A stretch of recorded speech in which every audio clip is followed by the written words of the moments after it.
In 1695, a woman walked into a Paris ballroom dressed as a man, kissed a noblewoman on the mouth in front of 300 witnesses, and then fought and defeated every man who challenged her to a duel over it. All three of them in the same night. She was not arrested. She was not executed. She was not even particularly reprimanded. She walked out of that ballroom the way she walked into every room, like someone who had already decided how this was going to end, and the ending suited her fine. Her name was Julie d'Aubigny. History remembered her, when it bothered to remember her at all, as a scandalous curiosity, a footnote, a colorful anecdote in the margins of more serious accounts. History was wrong. History was always wrong about women like this.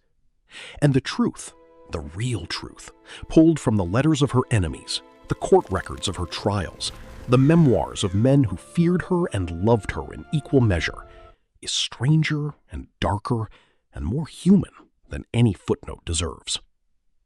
This is that truth, and it begins, like all the best stories, with a father who taught his daughter the wrong lessons. Gaston d'Aubigny had one job.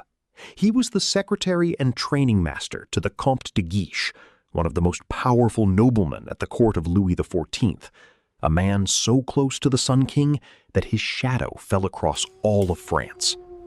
Gaston's job was to train pages, young aristocratic boys learning to become courtiers, learning the arts that mattered at Versailles: riding, dancing, fencing, rhetoric, the polished machinery of power. He had a daughter. Her name was Julie. She was not a boy. She was not a page. She was not, in any official capacity, supposed to be anywhere near the training floor. Gaston taught her anyway. Every skill he taught the boys, he taught Julie. The sword, the horse, the text, the etiquette. Perhaps he had no son and made do. Perhaps he recognized something in her. Perhaps he simply never considered what it would mean to build a weapon and then hand it to someone who had no official place in the world that weapon was designed for. The mistake, if it was a mistake, was complete by the time Julie was 10 years old. The court of the Comte de Guiche was not a safe place for a child. It was not intended to be. It was a place of performance, competition, and the constant low hum of ambition dressed in fine clothes. Men who smiled and planned. Women who navigated and survived. Everyone performing their version of loyalty to everyone else, and meaning approximately none of it. Julie grew up inside this machinery. She was trained but untitled, skilled but unofficial. She could ride better than most of the pages and fence as well as several of the adults, and she existed in the court the way a blade exists in a forge, functional, sharp, and waiting for someone to decide what to do with her. The Comte de Guiche decided first. He noticed her. He was a powerful man who collected interesting things: paintings, favors, people. Julie was interesting. She was also 15, and he was considerably older, and what followed was the kind of arrangement that the 17th century permitted and the 21st century correctly calls something else. She did not have a choice. That fact is important. It is also the last time in her life that Julie d'Aubigny did not have a choice about anything. When the Comte tired of her, or when keeping her became inconvenient, he did what powerful men of his era did with inconvenient complications. He arranged a marriage. The groom was a man named Sieur de Maupin, a provincial tax officer, unremarkable in every dimension, who received a wife he barely knew and a small financial arrangement from the Comte that was never openly discussed. The marriage was, by every account, a catastrophe of mutual incomprehension. Maupin was not cruel. He was simply nothing. He was the absence of everything Julie had been trained to be. He had no appetite for combat, no facility for language, no interest in performance, no particular curiosity about the world beyond the boundaries of his provincial ledger books. Julie lasted approximately 2 years. Then she left. She simply walked away, which is not the kind of thing women did in 1687, and went to Marseille and found a man named Serens, who had once been a fencing master and had recently killed someone in a duel and was consequently hiding from the law. And she began traveling with him through the south of France, performing sword exhibitions and singing in taverns for money.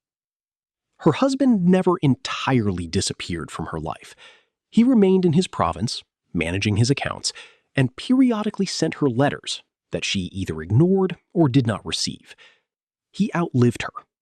He was, in the end, the least interesting person in her story, which is itself a kind of statement about what her story was.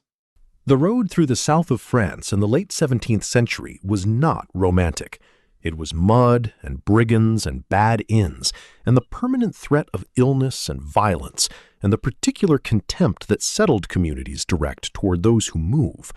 Serens and Julie moved through it anyway, performing wherever there was an audience willing to pay, moving on when they'd exhausted the local appetite for novelty. The act was simple. Serens would fight members of the audience. If anyone called his technique fraudulent, which they sometimes did because the performances were theatrical and the men watching had pride to protect, he would offer to settle the matter more formally. He won. He was a genuine fencing master, and the men who challenged him were generally not. Julie watched. Julie practiced. Julie began to supplement the act. She sang. Her voice, a contralto of unusual depth and power, untrained at this point, but naturally extraordinary, stopped audiences in a way that sword demonstrations alone did not. Men who had come to watch combat stayed to listen. The combination was strange enough to be compelling. A woman who could cross swords with a man and then sing him into silence afterward. Word traveled. Word always travels about things that shouldn't exist. Her name was Cécile. She was the daughter of a merchant in Montpellier, and she was young. And she fell in love with Julie, the way people fall in love with phenomena, completely, without reservation, and with very little understanding of what they were getting into. The records of this relationship come almost entirely from secondary sources, letters written by people who knew people, court documents from the aftermath, and one account written by a contemporary who admitted he was not certain of all the details, but was very certain of the general shape of events. The general shape of events was this: Cécile's father found out. He did what fathers of that era did with daughters who made inconvenient choices. He sent Cécile to a convent, specifically to the Convent of the Visitandines in Avignon, a closed institution, cloistered, the kind of place designed to make disappearance permanent and respectable at the same time. This is where history usually stops. Girl is sent to convent, problem solved. Convenient conclusion. Julie d'Aubigny did not accept convenient conclusions. She never had. And what she did next is the event that defined her legend, and that the church spent considerable energy in the years that followed trying to ensure was remembered exclusively as a crime. Julie entered the convent herself. Not by force, not by disguise, initially. She presented herself at the gates of the Convent of the Visitandines and requested admission as a novice. The sisters accepted her. Why would they not? She was well-spoken, apparently devout, and showed every sign of being the kind of young woman seeking refuge from a difficult world. For several months, she lived among them. She learned the rhythms of the place, when the sisters slept, when they prayed, which doors were locked and when, where the keys were kept. She was patient. Patience was not her most natural quality, but she had learned it in the South, on the roads, in the taverns, where an audience that hadn't warmed to you yet could turn cold very quickly if you pushed before they were ready. She found Cécile. She kept finding her, day after day, in the regulated movements of convent life, until the relationship reconstituted itself inside those walls. And then Julie began to plan in earnest. The plan had two parts. The first was Cécile. The second was misdirection. and the misdirection required a body. A nun died in the convent. The timing was, from Julie's perspective, providential. The sisters were accustomed to death. It was part of the rhythm of cloistered life, and the procedures around it were familiar. The body laid out, the prayers, the burial. Julie observed all of it carefully. Before the burial, she moved the body. This is where the accounts diverge, as they often do when events become uncomfortable enough that no one wants to be too specific. What is agreed upon? The nun's body was placed in Cécile's room. The room was set alight. The fire spread to other parts of the building, more extensively than Julie had apparently planned, because fires in 17th century stone buildings are not easily controlled once started, and the distinction between a diversion and a disaster is primarily a matter of scale. The convent did not burn to the ground. This is important and is frequently omitted from the more dramatic retellings. Significant damage was done. The body in Cécile's room was discovered and identified as Cécile, which was the intention. The assumption followed that Cécile had died in the fire. Julie and Cécile walked out of Avignon together. The plan had worked. The crime was committed. And the crime was, from the perspective of the Church and the law of France, extraordinarily serious. The charges against Julie d'Aubigny, when they came, were not minor. The French court system of the late 17th century took a dim view of several things, and Julie had managed to offend several of them simultaneously. Kidnapping, body snatching, sacrilege, arson. In Paris, she was tried in absentia. Because she was not in Paris, she was in the south of France, which made the trial somewhat theoretical. The court was not amused by the theoretical nature of the proceedings. She was convicted. The sentence was death by fire. Death by fire, for the woman who had set the fire. History has a sense of irony, even when it's trying to be punitive.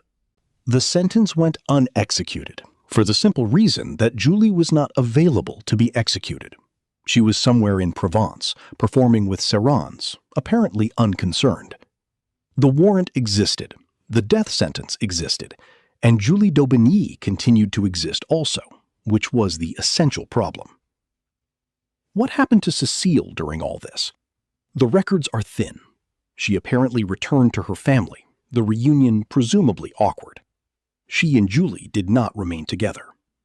Perhaps the reality of a death sentence and a life as a fugitive was not what Cécile had imagined when she fell in love with the phenomenon. Perhaps the phenomenon moved on. The records do not say. Toulouse was where Julie began to understand what she actually was. She had been performing for years by this point, singing in taverns, demonstrating swordsmanship, surviving on the money that audiences left, and the charity of people who found her interesting. She was good. She knew she was good. But Toulouse had a real musical culture, connections to Paris, connections to the institutions that determined who mattered and who didn't in the world of French performance.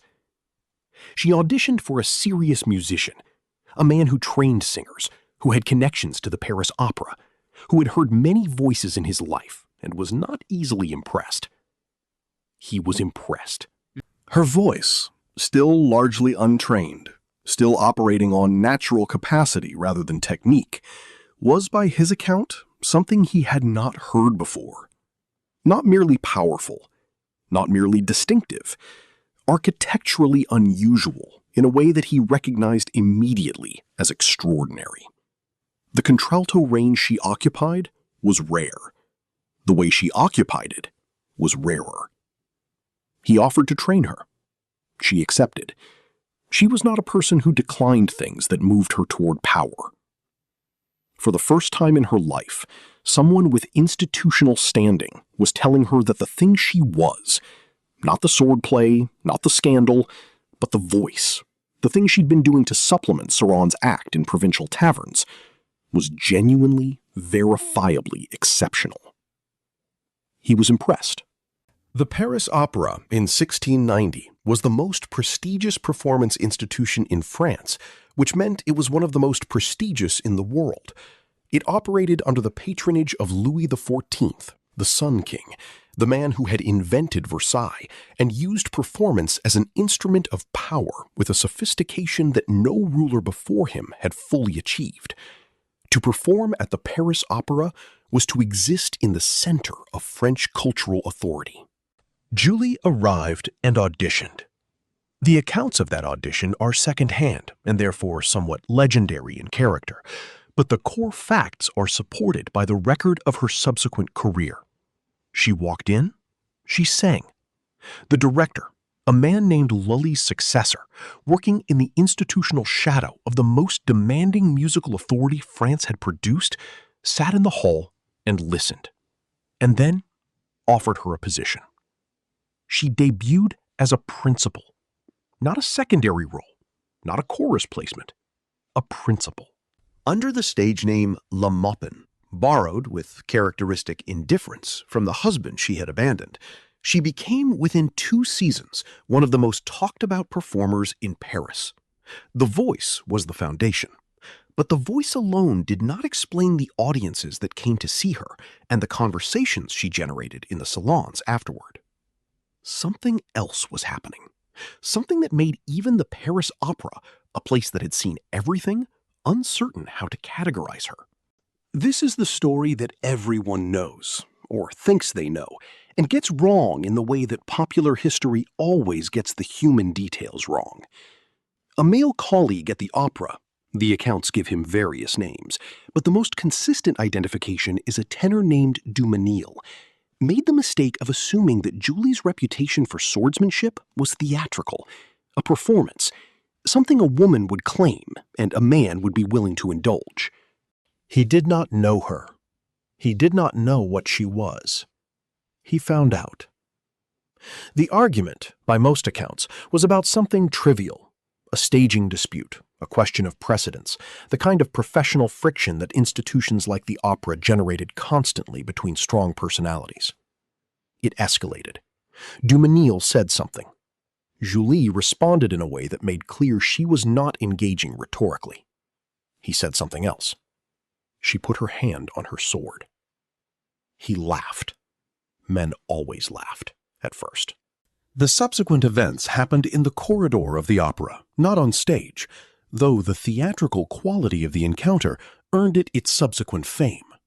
He disarmed him, cleanly, technically, with the precision of someone who had been trained by a master and then spent years practicing on everyone who underestimated her. He was not seriously hurt. He was, however, profoundly humiliated, which in the social economy of 17th century Paris was in some ways worse. He did not challenge her again.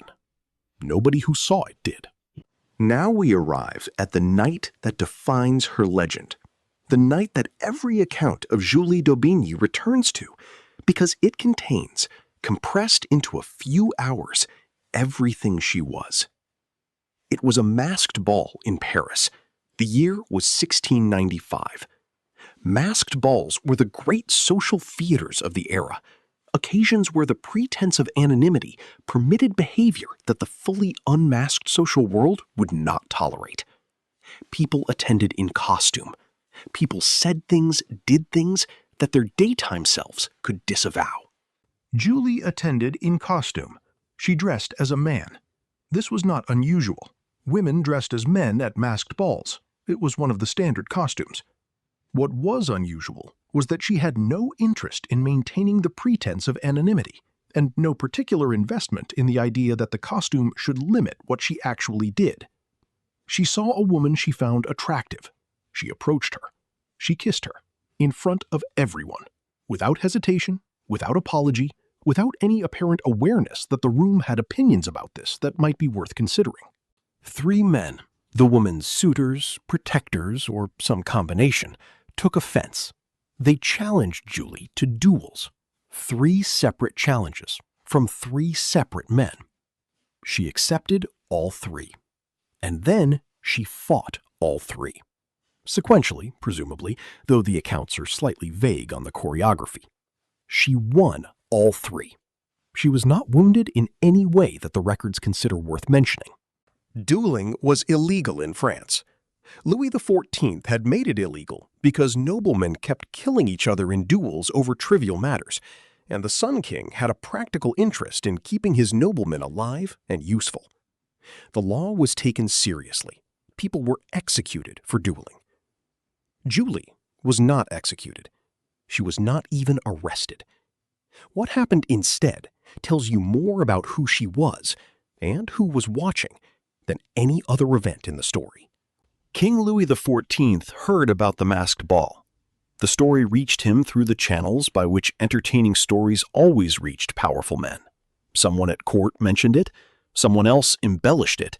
By the time it arrived in the king's ear, it had the quality of something that needed a response. The king's response was not punishment. The king's response was, by the accounts of contemporaries, laughter. He issued a special pardon for the duels, and the pardon document, by those same accounts, noted specifically that the challenge of fighting 3 men in one night and defeating all of them was something he found admirable. Admirable. The Sun King found it admirable. The law applied to everyone except the people the king decided to exempt, and the king decided to exempt the woman who had scandalized Paris by fighting 3 duels after kissing a noblewoman at a masked ball, because he found it entertaining, because she had done something extraordinary, because kings, even absolute ones, respond to performance. Here is where the story becomes something more than a collection of extraordinary events. Here is where we have to talk about what happened to her memory and why. The accounts of Julie d'Aubigny, written in the century after her death, were not written by people who admired her. They were written by people who used her as a warning, as evidence, as the kind of story you tell to demonstrate what happens when women exceed their designated boundaries, when they take up weapons and refuse marriages and enter convents they're not supposed to enter, and set fires and kiss women in public and defeat men and get away with it. The fire at the convent became, in these accounts, central. Not the voice, not the career, not the extraordinary fact of a woman from a minor family who became a principal at the most prestigious opera house in the world through talent so obvious that the institution accepted her. The fire, the kidnapping, the duels, the things that made her easy to dismiss. The church had reasons to remember her as a criminal. The convent of the Visitandines had been damaged. The sacredness of cloistered space had been violated. Bodies had been moved. The institutional memory of the church did not record her as a woman who did something desperate for love. It recorded her as a sacrilegious arsonist. The moralists had reasons to remember her as a cautionary tale. A woman without proper authority over herself was a threat to order. The way you neutralize a threat to order after the fact is to reframe her existence as chaos rather than agency. Even stars at the Paris Opera had off-seasons. Julie's capacity for collision with colleagues, with management, with the particular bureaucratic patience that institutional life demands, occasionally exceeded what the opera was willing to absorb, and she periodically found herself outside Paris, rebuilding the goodwill she had spent. One of these periods took her to Brussels. The Spanish Netherlands, as they were then known, had their own courts and their own social hierarchies, and Julie arrived with her reputation preceding her, the voice, the scandals, the duels, and found that in Brussels, as everywhere, her particular combination of qualities produced a specific and predictable reaction. She met a man. His name, depending on the source, was the Count or Prince of Arenberg, one of the great Belgian noble families. He fell in love with her, or he became obsessed with her, which is sometimes the same thing and sometimes is not. He pursued her. He offered her things, financial security, social position, the kind of stability her life had never contained. She rejected him. The rejection was apparently not gentle. The Count, depending on which account you believe, either accepted the rejection with whatever dignity he had available, or did not accept it at all and continued pursuing her, or suffered some kind of breakdown that contemporaries found theatrical, even by the standards of the era.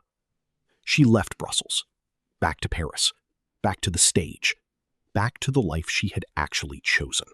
Her name was Madame la Marquise de Florensac. She was, by every account, the great love of Julie's life. The relationship stands in contrast to everything that came before it. Not the desperate urgency of the Avignon episode, not the road companion dynamic with Serrans, not the parade of intense and brief attachments that characterized most of Julie's emotional life. What the records show, and the records are fragmentary, as they always are when the thing being recorded doesn't fit the categories the era has available, is something that looked like a sustained, mutual, equal relationship. The Marquise was educated, intelligent, socially positioned, and apparently entirely unintimidated by Julie's reputation. The combination was unusual. Most people who encountered Julie were either afraid of her or performing their lack of fear. The Marquise simply engaged with her as an equal. They were together for several years. The accounts are vague on the specifics, which may be deliberate. The people recording these events had varying tolerances for what they were willing to be specific about. What is not vague is what happened when the Marquise died. She died young. Illness. The records say this without much elaboration, because the records were not particularly interested in the emotional interior of Julie d'Aubigny. But the aftermath is documented. Julie retired. From the stage, from the life, from everything. The woman who had never stopped moving simply stopped. She entered a convent for the second time in her life. The first time she had entered under false pretenses, with a plan and an exit strategy. This time she entered as herself, with nothing to take and nowhere else she wanted to be. The irony is not subtle. The woman who had burned one convent, or damaged it, which is the more accurate version, retreated to another. The institution she had violated became the institution she sought. Whether this was faith, or exhaustion, or grief, or some combination of all three, the records do not say. The records had mostly stopped paying attention by this point. She died in the convent. The year was approximately 1707. She was in her late 30s. The exact date and the exact cause are both uncertain. She had stopped being the kind of person who generated the documentary attention that produces certain dates and definitive causes. She was buried there. The records do not specify where precisely. There is no monument. There is no marked grave that can be definitively attributed to her. The woman who had filled the largest concert halls in France, who had defeated men in 3 duels in a single night, who had received a royal pardon from the Sun King, who had terrified a church and scandalized a city, was buried in an unmarked or poorly marked grave in a convent and disappeared. The legend survived. The woman did not. The mythology of Julie d'Aubigny that developed over the centuries after her death is instructive in what it chose to emphasize and what it chose to ignore. It emphasized the fire, the duels, the scandal, the excess. Every retelling leaned into the transgression, because transgression is what makes a story portable. You can tell the story of a woman who burned a convent in a sentence. You cannot tell the story of a woman who sang at the Paris Opera for over a decade at the principal level and reshaped the audience's understanding of what a contralto could do in a sentence. The first fits on a page. The second requires context. What the mythology ignored was the musicianship, the genuine, technically demanding, institutionally recognized artistry. The fact that she succeeded in the most competitive performance environment in the Western world, not because of scandal, but despite it. Not because she was notorious, but because she was good. The scandal brought audiences who might otherwise not have come. The voice made them stay. The career lasted because the talent was real.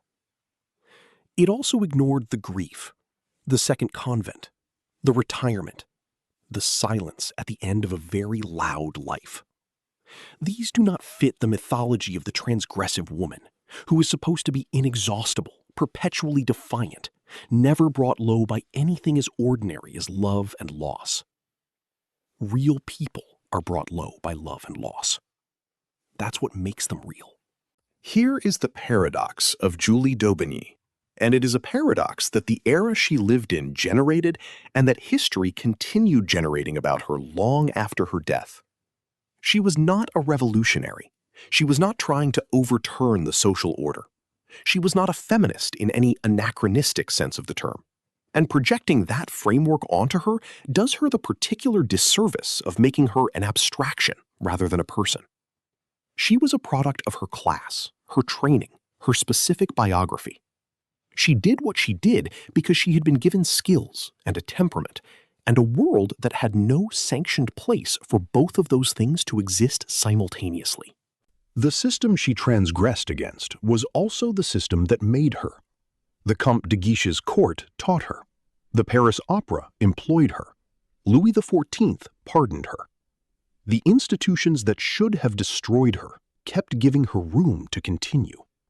And she used that room completely, every inch of it. She did not moderate. She did not perform the gratitude that the system expected in exchange for its tolerance.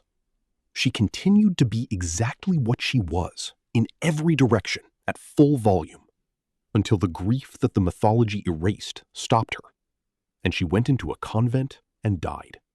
And the world moved on, and built a simpler story from the complicated ruins of her actual life. The simpler story is not wrong. It just isn't enough. There is a question worth asking when a life like this one is recovered from the mythology built over it. What do we owe people like Julie d'Aubigny? Not the legend, the person. The person whose complexity, whose contradictions, whose grief, whose talent, whose violence, whose love was systematically smoothed into something more legible and less demanding. We owe her the complexity. We owe it to history to resist the urge to make her simple, to make her either the scandalous transgressor that the moralists wanted her to be, or the proto-feminist icon that modernity wants her to be. Both are partial truths. Neither is adequate. She was a woman who was given unusual skills, placed in a world that had no framework for those skills in a female body, and proceeded to navigate that impossibility with a combination of extraordinary talent and extraordinary willingness to absorb consequences. She was not always right. She did things that hurt people. The nun whose body she moved, the sisters of the convent who watched their building burn, the husband she abandoned, the men she humiliated. These are real people with real claims on our consideration. She was also real. More real than the story usually allows. More human, more flawed, and more extraordinary than any single angle on her life can capture. That reality is what she actually left behind. The voice is gone.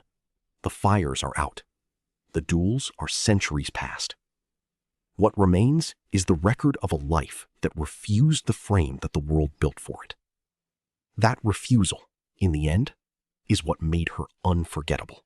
316 years after Julie d'Aubigny walked out of the convent of the Visitandines with Cécile beside her, a scholar in Paris found a document in a church archive.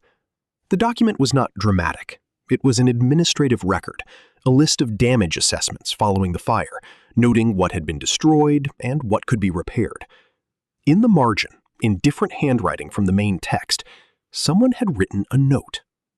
The note said, in the French of the 17th century, something that translates approximately as, "She did not do this out of wickedness." No name attached, no elaboration, just that single qualification, written in the margin of a damage assessment, by someone close enough to the events to have an opinion about what had motivated them. She did not do this out of wickedness.